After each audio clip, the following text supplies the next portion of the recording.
The 104th Massachusetts Open was played at the Woodland Golf Club in Auburndale on the 100th anniversary of Francis Ouimet's U.S. Open win at the Country Club. Yes, Ouimet, a Woodland member. Low numbers were possible. Paul Park with a 31 on his first 9, but a 40 on the second 9 to throw himself out of contention. The final group of the day would jockey back and forth most of the afternoon. Andover Country Club's Evan Harmerling and Stamford, Connecticut's Jason Caron with birdies on number 5. And playing partner Eric Dugas out of Brewster with a nice par save. Coming to the 6th tee, Harmerling had the lead until he hit his tee shot out of bounds. I was standing over the ball, and I got a little nervous. I made 2 birdies early on, standing over it, and just kept inching my way right because I thought I was open. I was playing well, so I didn't have too much panic in me. I just hit the next one down the middle and tried to make birdie on the second ball. I'm out there having fun. I'm not too worried about what the score is, where I'm at. I'm just going out there and I hit a ball out of bounds. I make double pretty much every round, it seems like. So I knew I could bounce back from it. I had a double yesterday and made a bunch of birdies after it. So up ahead, veteran Rhode Island pro Ed Kirby with a chance to tie for the lead with the long sloping putt on 10. It would slide by. Too far, in fact. Led to a 3-putt bogey.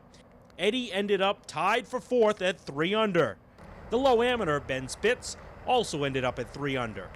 Dedham Country and Polo Club's Chris Fitzpatrick was in the 4th to last group of the day, and he got hot.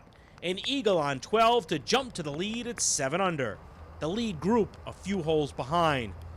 Fitzpatrick would drop a couple of shots coming home to get into the clubhouse with the lead at 5 under. And the weather was worsening. You just beat the heavy weather. Advantage or disadvantage?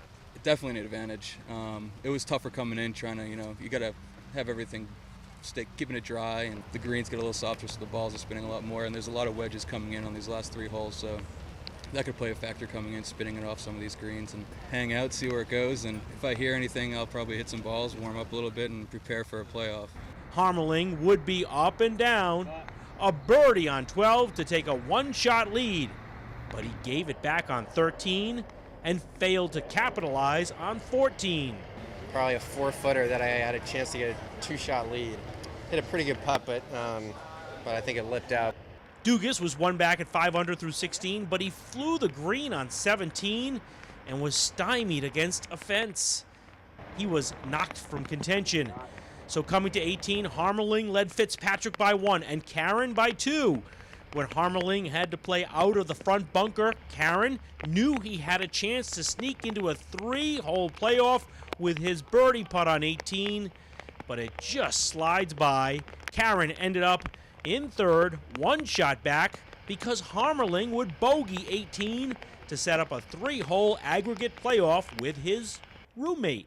It was a packed house, and I woke up this morning, said I'll see you in the playoff, and that's what happened. So it was a lot of fun. That's what we were laughing about out there on the playoff holes. We lived together in Orlando this past winter, and he was, he's a really good friend of mine, and we were really comfortable out there and had a lot of fun with it. So Pars on the first hole, but Harmerling knocks down the flag on the second extra hole, number 17.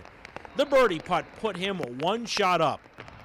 Then on 18, his approach in makeable birdie range, and that put the pressure on Fitzpatrick.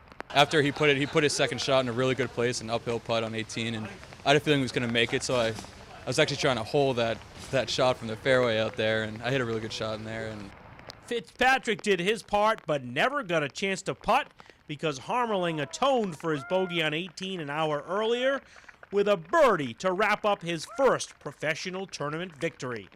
By far, biggest tournament I've won, and I actually had trouble winning anything. Period.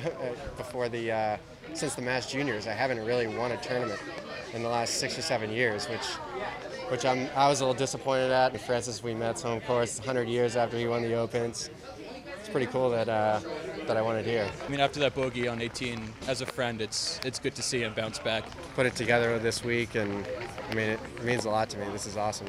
And despite a huge payday, he donated his winnings to the One Fund of Boston for marathon bombing victims. This was a very popular win. I'm Don Coyne reporting.